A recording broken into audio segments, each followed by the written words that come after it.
HOA shot the service dog, filed fake reports, forged signatures, tried to erase the evidence with lies, didn't know the dog's handler is Congress, and writes the very laws now weaponized against the HOA. Now, every forged document's a federal charge, and the HOA president just got subpoenaed. This wasn't just animal cruelty, it was political suicide. And Congress is done playing quiet. Before we deep dive into this interesting story, subscribe to our channel and tell us, where are you watching from? Share in the comments below. I didn't move here to start anything. That was never the plan. After 2 decades in D.C. and 3 deployments overseas, I'd seen more noise than any man should. Flashbacks weren't just things from the movies. They were stitched into my sleep, triggered by the smallest sounds. So when the doctors advised a sabbatical, I agreed. Took my leave of absence from Congress, kept it quiet. No press, no fanfare. Just packed up what mattered, some books, a recliner, and Titan. Titan isn't just a dog, he's my shadow, my anchor. When the nightmares hit or the walls start closing in, he's the one who grounds me. A 4-legged sentinel with eyes that understood more than most people ever could. Trained by the best, registered under Federal Service dog protections, and quieter than most neighbors' HVAC units. We found this gated community tucked just outside of Arlington. Maple Ridge Estates, glistening sidewalks, retired couples trimming hedges, the kind of place that posts community garden rules on slate signs and holds monthly potlucks in overly air-conditioned rec rooms. On paper, it was perfect. I closed on a modest corner lot with a big fenced yard. Titan loved it immediately, did his clumsy gallop across the grass like he knew we'd found home. I unpacked in silence, no movers, no staff. My assistant had orders to forward only emergencies. For the first time in 15 years, I was trying to just be me. That lasted 3 days. Her name was Deborah M. Lansing, middle initial always included, HOA president.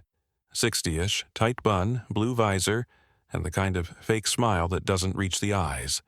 She arrived unannounced, clipboard in hand, while I was planting basil out back. Titan barked once. Not even a full-throated growl, more like a, "Hey, someone's here." She flinched, like I'd unleashed a wolf. "I'm here about your yard signage," she said, before even introducing herself. I looked up. "Excuse me." She pointed with her pen to a small metal stake. "Service animal on premises. Do not disturb." That kind of signage needs pre-approval from the board. Section 3, subsection D. Also, the leash looked over 6 feet yesterday. That's a problem in shared green areas. I wanted to laugh. Titan wasn't even in the shared area. He was inside, pressed against the sliding door, watching us like a loyal guard. "I'm not here to cause issues," I said. "Just settling in. Titan's a registered service dog. His papers are all in order." She didn't blink. "I've dealt with those before." Those? That word stung more than she knew. She scribbled something and handed me a notice. "Friendly reminder, we like to keep things orderly in Maple Ridge."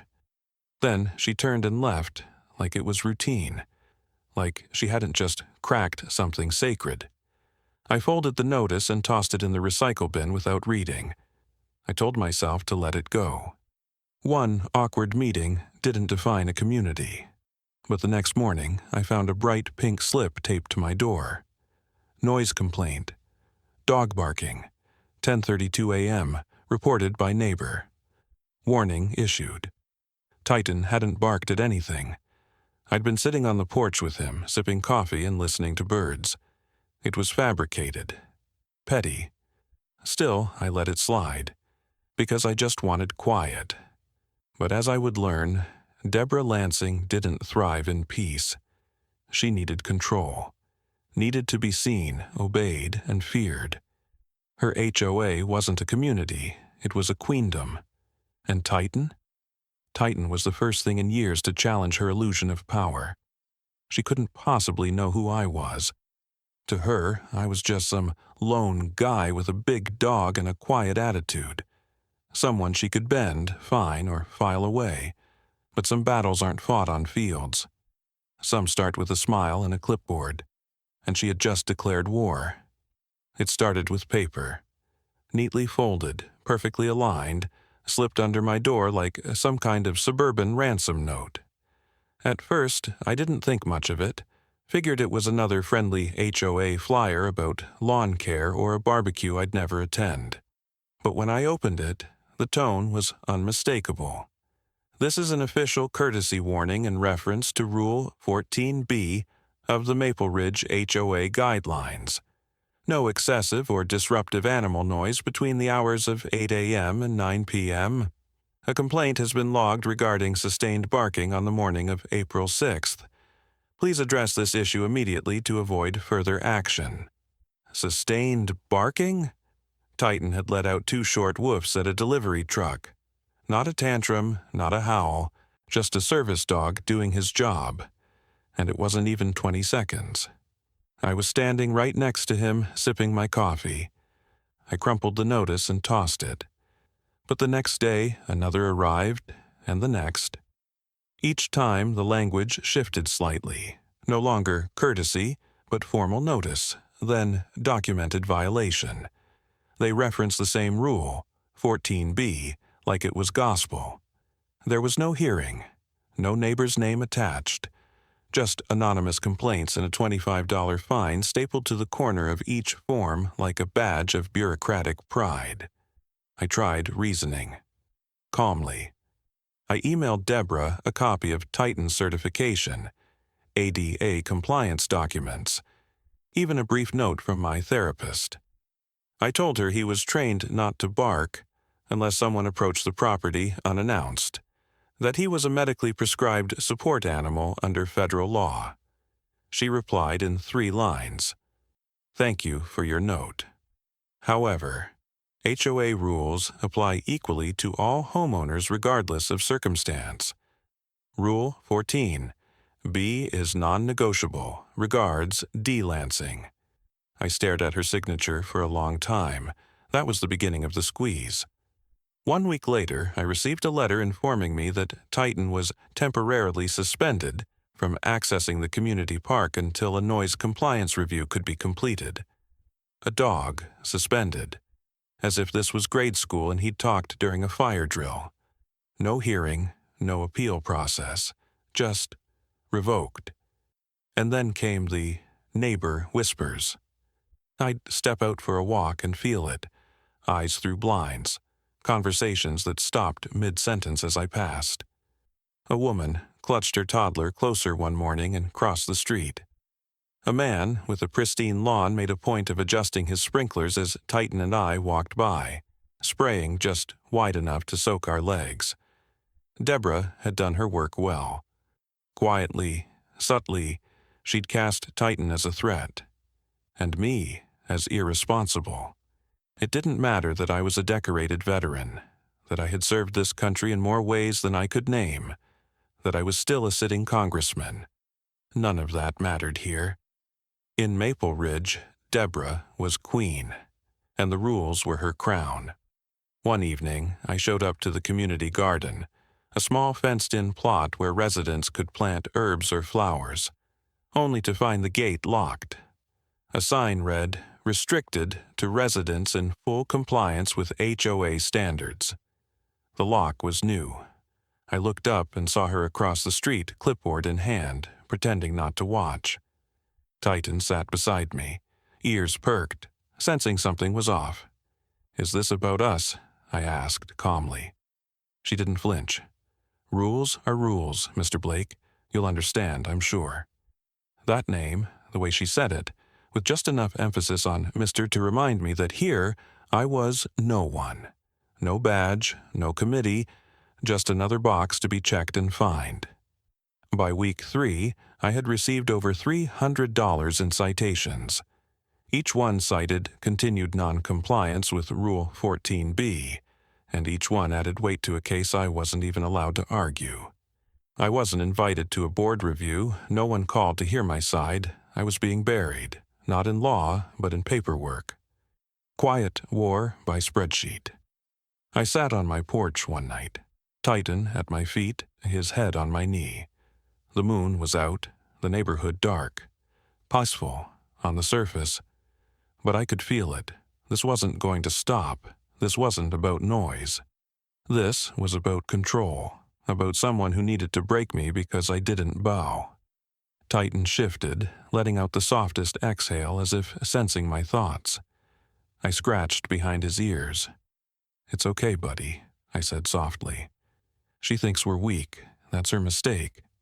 Because what Deborah didn't know, what no one in Maple Ridge knew, was that I hadn't just written legislation. I'd written laws that shaped federal housing policy. I'd chaired oversight committees. I had friends who didn't just work in Washington, they ran Washington. But for now, I stayed quiet. Because sometimes the best moves start in silence, and this game had only just begun. It was a Tuesday morning, cloudless, silent. One of those rare days when I thought maybe, just maybe, the storm had passed. Titan didn't greet me at the door. That wasn't like him. Ever. He was always there, like clockwork, tail thudding against the wall, ears perked, eyes scanning me like he was checking for injuries I couldn't see.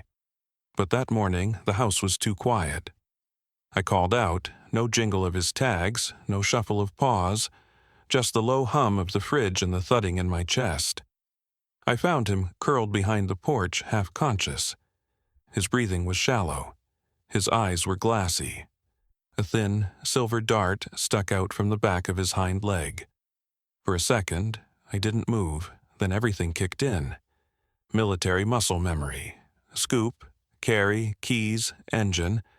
I had him at the emergency vet within 14 minutes. They stabilized him, ran blood work, said he'd been hit with a veterinary-grade sedative, high dosage, meant to bring down large animals fast. Too much more, and he might not have made it. "Who tranquilizes a service dog in his own yard?" I asked, the words tasting like rust. The vet looked at me, cautious. "Animal control, maybe? Only people who usually have access to that kind of dart. But they'd need a cause. A report I felt something in me fracture. Back at home, I started calling. City Animal Control, dispatch records, anyone I could reach. Most people gave me the runaround. Finally, a clerk slipped. There had been a complaint filed. From a registered HOA contact at Maple Ridge, I requested the report. When it arrived 2 days later, I stared at it in stunned silence. Subject, unlicensed animal. Repeated aggression, reported lunging at a minor. No ADA designation confirmed, seizure recommended. They claimed Titan had attacked a child. There were no injuries reported, no names listed. Just witnesses from the HOA board and a suggestion that Titan was potentially dangerous and not properly registered. It was all lies. Every word. I pulled Titan's folder, the one with his certification, ADA protections, microchip data, and medical prescriptions. I had redundant backups. I'd submitted most of it to Deborah weeks ago. And yet this official city document said none of it was on file, which meant someone had intentionally withheld it. Or worse, replaced it. I sat at the edge of my bed, Titan resting beside me with a shaved patch on his leg and a dazed look in his eyes. My fists clenched on instinct, not from rage, from restraint, because this wasn't just harassment now. This was an orchestrated hit. Paper bullets wrapped in legal jargon, designed to harm what they knew I couldn't live without. And someone, somewhere, signed off on it. That night, I opened a private line to Washington. I didn't give details, just said, "I need internal records on a small HOA, Maple Ridge Estates. Look for communications to local agencies, animal control, legal complaints, financials if you can." There was a pause on the other end, then a quiet. "Understood. you want it silent. For now. You got it." I hung up and leaned back, the weight of it all pressing down like gravity had doubled. They tried to take him from me. They shot my dog, not with bullets, but with lies, with power, with the kind of manipulation that hides behind bylaws and fake smiles. And now, I wanted names, because whoever authorized that dart was going to wish they hadn't. There's a moment in every operation, military or political, where silence becomes the loudest weapon in the room. That's where I was now. Titan had survived, barely. He was recovering, but the damage had been done, and it wasn't just physical. He flinched more, stayed close, watched the door too often. I had tried peace. I had complied, documented, de-escalated. I had given Deborah Lansing every chance to be decent. She chose war, so I chose strategy. I didn't call a lawyer. I didn't walk into her office or leave a threatening voicemail. That's not how you move when you understand power. Real power doesn't shout. It whispers into the right ears. I made a call to D.C. One number, one person. My chief of staff, Dana. She didn't ask questions. "Activate secure drop," I said. "Pull the HOA's nonprofit filings, tax records, and public complaints. Then get me an encrypted link to Fairfax County's internal animal control database. I want to know who filed the seizure order." Quietly. There was a beat of silence, then. "Understood. How deep are we digging?" "To the roots." "Copy that. You'll have the first batch in 24 hours. By noon the next day, the ground beneath Deborah's precious HOA was already shifting. We issued a congressional inquiry, unbranded, into Maple Ridge's HOA board. It came through the House Oversight Subcommittee on Civil Liberties. Buried beneath broader housing reforms, it didn't draw headlines. Yet. Subpoenas were filed for the board's internal communications, particularly anything involving service animals, ADA guidelines, or disciplinary actions taken without homeowner hearings. Everything digital was frozen, email servers, meeting logs, even the cloud backups Deborah probably didn't know existed. She wouldn't feel it yet, not today, but she would. The next move was insertion. I had someone in mind, Special Agent Lena Morales, Department of Justice Civil Rights Division. Smart, meticulous, and blessed with a disarming laugh and a background in undercover surveillance. We'd worked together before, on a housing discrimination case that ended with 2 CEOs in federal court and a new bill with my name on it. I briefed Lena personally. "You'll be posing as a buyer from Boston, tech consultant. Quiet, polite, but just curious enough to be invited into the neighborhood gossip network." She smiled. "Should I bring cookies?" I chuckled. "Just bring your badge, you might need it later." Within 48 hours, Lena had moved into a short-term rental 3 houses down from Deborah's. Nobody suspected a thing.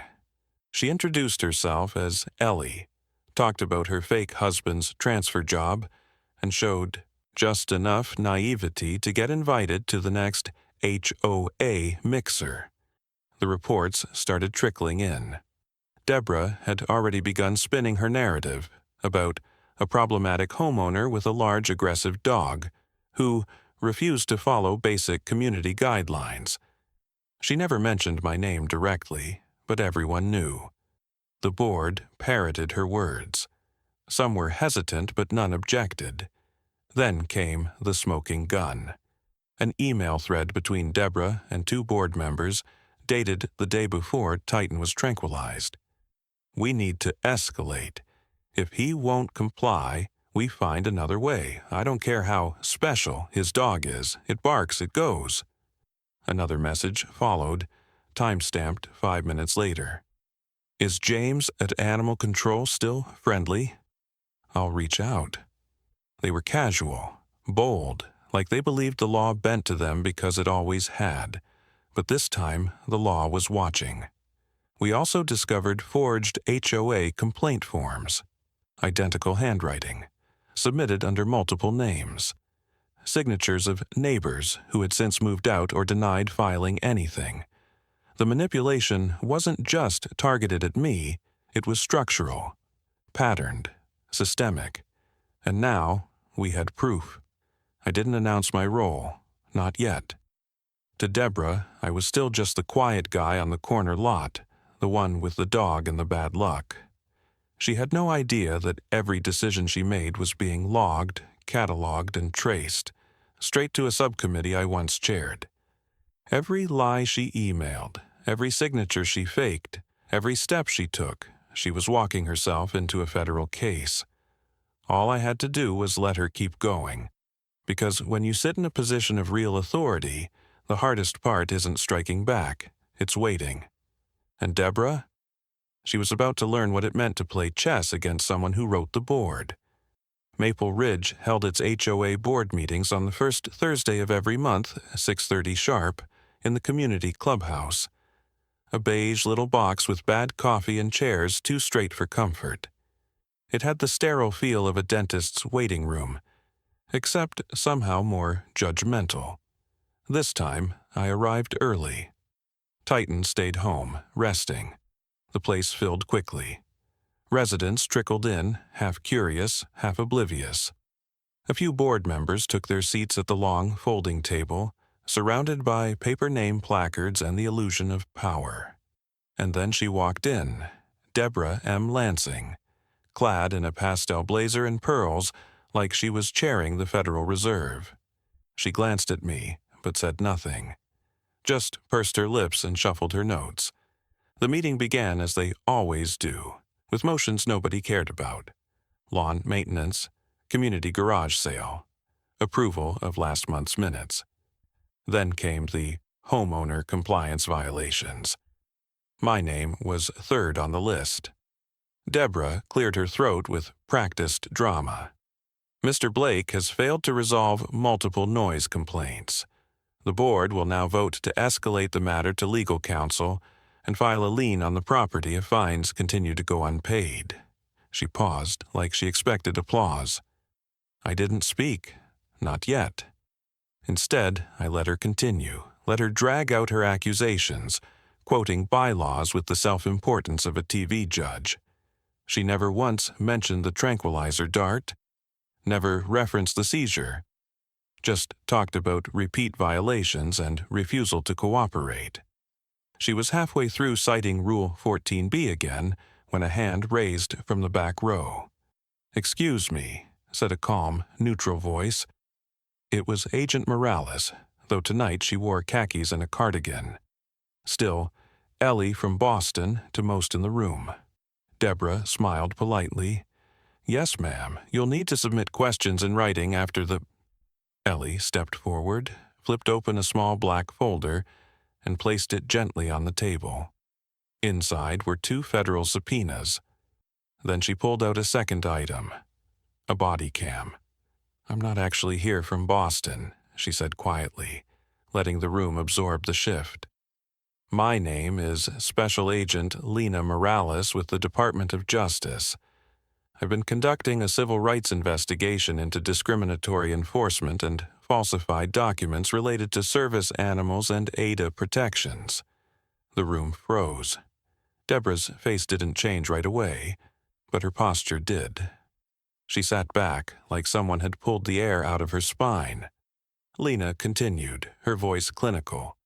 "This board is currently under federal review for illegal seizure coordination, forgery of public documents, and multiple civil rights violations. We have copies of communications, falsified signatures, and recorded conversations indicating willful misconduct." You could hear a pin drop. Deborah reached for her water bottle, hand trembling just enough to betray her. One board member quietly excused himself to the hallway. Another stared down at the table like he wanted to disappear into it. I said nothing. Didn't smirk, didn't gloat.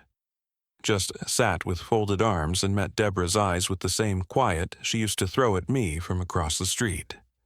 She opened her mouth to speak, but stopped. Because she knew. This wasn't an argument anymore. It was evidence.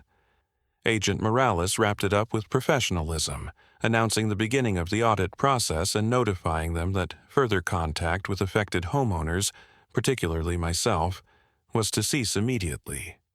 Deborah tried to regain control, offering some rehearsed nonsense about procedural misunderstanding and being blindsided, but nobody believed it. The illusion had cracked. She wasn't the enforcer now, she was the accused. And for the first time since I moved into Maple Ridge, the room didn't revolve around her clipboard. It revolved around the truth. And the truth had backup. Deborah had always believed the rules were hers to interpret. For months, she wielded bylaws like blades, carving up her authority over the neighborhood with passive-aggressive precision. But now, the blades were turned. And this time, the edges were federal. The email logs were just the beginning. What mattered most was the letter. Filed directly to Fairfax County Animal Control, the document labeled Titan as an aggressive, unlicensed pet, and claimed he had lunged at a neighborhood child without provocation. It was the trigger that led to his tranquilization. It was also, according to county records, signed by Deborah M. Lansing on behalf of the Maple Ridge HOA. But there was no incident report, no child, no parent. Just her word, and one forged signature from a board member who had been out of state that entire week. I didn't confront her in person. I let my office handle that. My legal team, the same one that had helped draft bipartisan disability protections in 2021, scheduled a formal mediation at the county hall. Not a courtroom, not yet, but a table, 2 sides, 1 truth. She arrived wearing confidence like perfume. Stiff blazer, fresh pearls, still clinging to the myth that charm could outmaneuver consequence. She sat across from me and immediately tried to regain footing. This entire matter has spiraled due to miscommunication. Perhaps if we'd had a more open dialogue earlier on. I slid the packet across the table. Deborah, this is the letter you submitted to Animal Control, yes? She glanced at it. That's the form, yes, protocol. And you signed it under penalty of perjury? Her eyes flickered. I was informed by the board that the animal. You are the board, Deborah. You filed it. You signed it. You fabricated the event. I flipped to the next page, a time-stamped screenshot from a Ring camera belonging to a neighbor 2 houses down. Titan on leash, sitting calmly beside me as I waved to a passing jogger with her child. No lunging, no barking, just a lazy Tuesday morning. Another page, footage from Agent Morales' body cam during an HOA mixer. Deborah laughing, offhandedly saying, "If that dog so much as twitches, I'll have James take care of it. Don't need a lawsuit, just a little persuasion." The room went still. The county mediator leaned forward.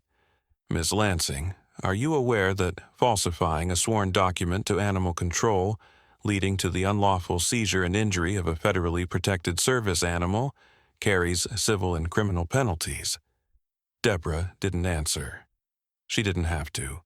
Her silence spoke louder than denial ever could.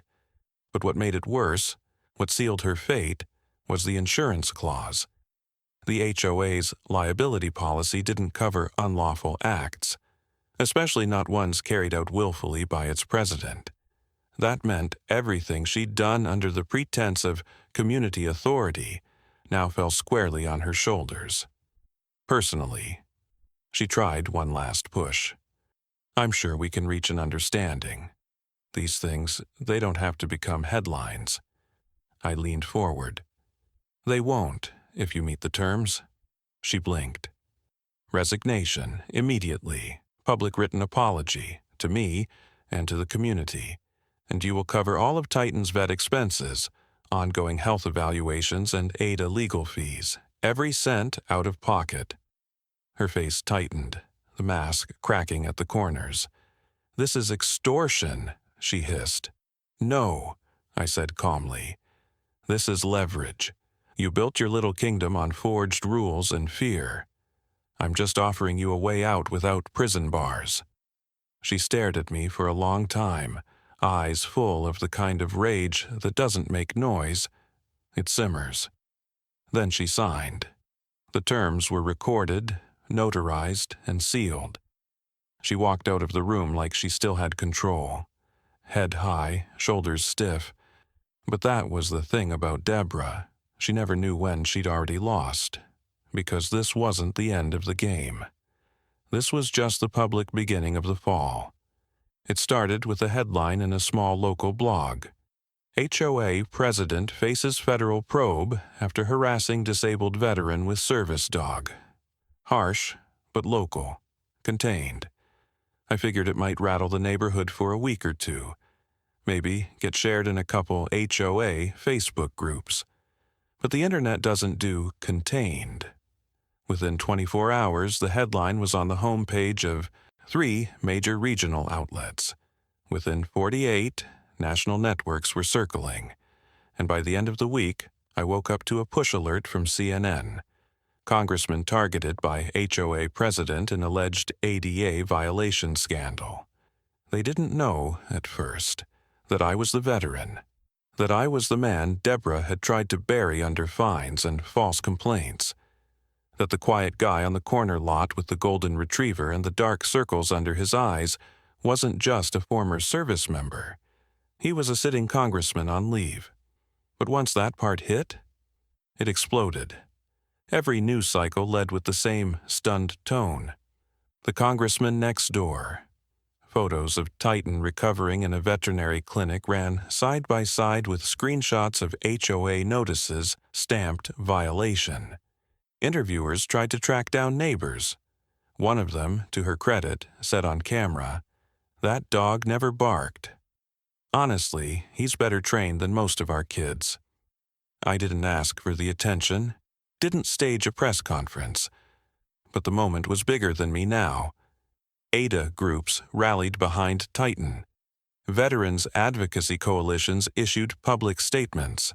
Civil rights attorneys from around the country called offering amicus briefs. People saw the story for what it really was, a power-drunk enforcer targeting someone she thought was defenseless. Deborah tried to flip the script. She went on a morning news segment with a soft-lit backdrop, carefully rehearsed tears, and the usual lines. I had no idea who he was. I was just trying to maintain order. I never wanted it to become political. But the public wasn't buying it. The footage told its own story. Body cam clips, email excerpts, the cold, calculated tone of her correspondence. The neighborhood Ring cam video showed Titan sitting calmly, tail wagging, as children passed on bikes. And those forged documents? They were now evidence in a pending civil suit with her name on them. The irony hit hard. She wanted power. Now she was infamous. She'd spent years running Maple Ridge like her own private fiefdom, demanding obedience, enforcing silence, masking cruelty and protocol. Now her face was plastered across headlines next to phrases like civil rights abuse and federal investigation.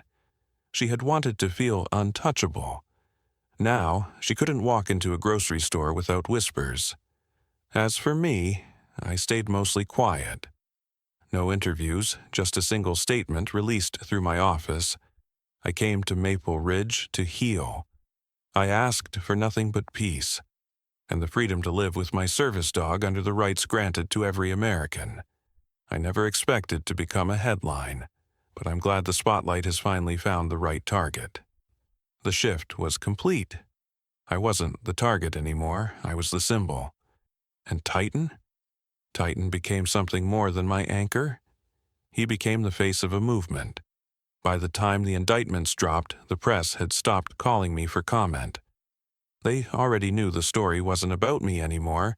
It was about what Deborah had built, and what she thought she could get away with. The federal probe had cracked everything wide open. Misuse of HOA funds dating back 6 years. Petty fines issued almost exclusively to non-white residents. decor violations enforced against disabled veterans, single mothers, renters, anyone who didn't fit her vision of the ideal Maple Ridge citizen. Worse still, they found she'd been funneling HOA reserve funds into a shell consulting company registered under her nephew's name, one that had billed the association for thousands in legal preparation services that never existed. Fraud, discrimination, tax evasion, the charges stacked up like bricks. One by one, the board resigned.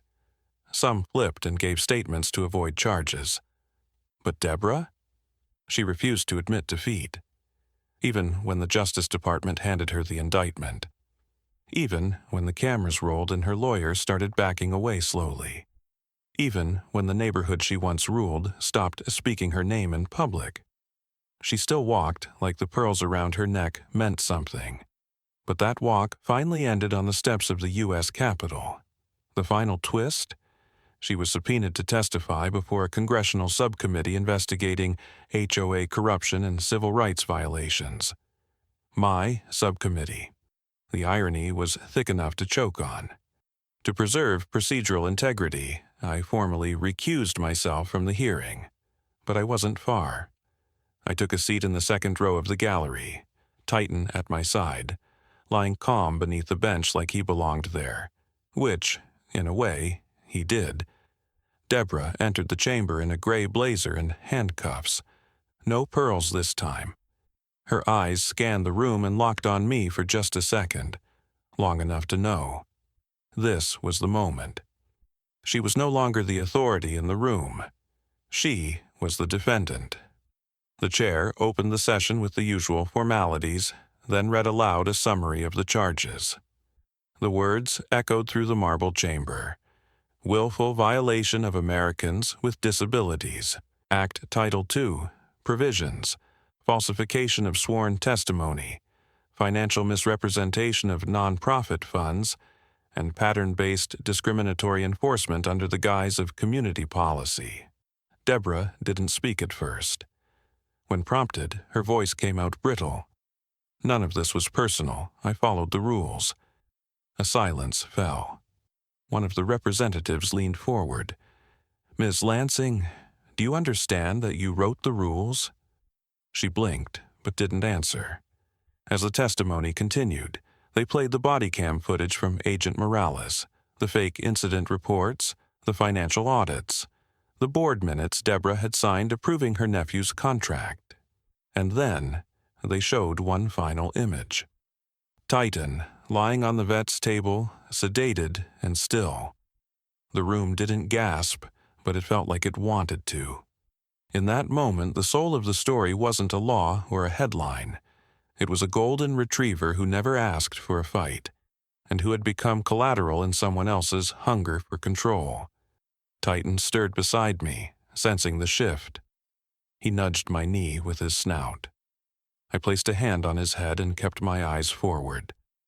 Because this wasn't just about justice anymore. It was about visibility, about consequences, about showing every HOA in the country that their power had limits, and those limits were written in federal law. When the gavel struck to adjourn, Deborah was led away, wrists cuffed, eyes down. Not a word from her, no apology, no final dig, no clipboard in hand. She entered the chamber with a title. She left it as a cautionary tale. And I stayed seated for a moment longer, letting the weight of it settle. Titan leaned into my leg, calm and golden as ever. Not a sound, not a bark, just presence. Still the quietest part of the storm, and the reason it ended. They say justice is slow. Sometimes that's true, but sometimes when the timing's right and the story hits the heart of a nation, justice moves like a wave.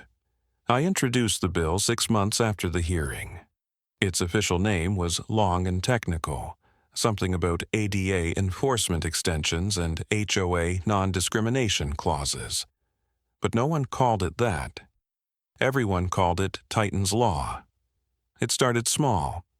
A modest expansion to federal housing codes, designed to prevent homeowner associations from overriding federally protected disability accommodations. It closed loopholes, mandated third-party oversight, imposed automatic federal reviews if a registered service animal was targeted with fines, restrictions, or removal. It took exactly 3 weeks to gather co-sponsors. Democrats, Republicans, it didn't matter. They saw the footage. They read the transcripts. They saw Titan limp on that vet's table, and it didn't need explaining. When the final vote came in, it passed unanimously. That doesn't happen often, but then again, neither does a golden retriever helping rewrite civil rights law. Titan's photo was added to the official bill signing, sitting upright beside the speaker, tongue out, tail calm. He doesn't understand federal legislation. He only knew there were more people petting him that day than usual. But he felt safe. Seen, that was enough. The fallout for Deborah was swift and cold. Without the HOA shield, the lawsuits piled up. Civil penalties, restitution orders, a private settlement we negotiated that drained her personal assets. She lost the house she once ruled from. Her pension collapsed under legal fees. Her reputation was scorched in court transcripts and closed-door testimony. No one says her name at Maple Ridge anymore. She's not even a footnote in the newsletters. Just silence. But not all silence is punishment. Some is earned. I still live here. I never moved. The porch swing creaks when the breeze is strong, and the trees rustle the way they did the first day Titan and I arrived. Before the letters, before the fines, before the war, she started with a clipboard and a fake smile. Now it's quiet, the kind of quiet I came here for. Neighbors wave again, a few drop by with cookies.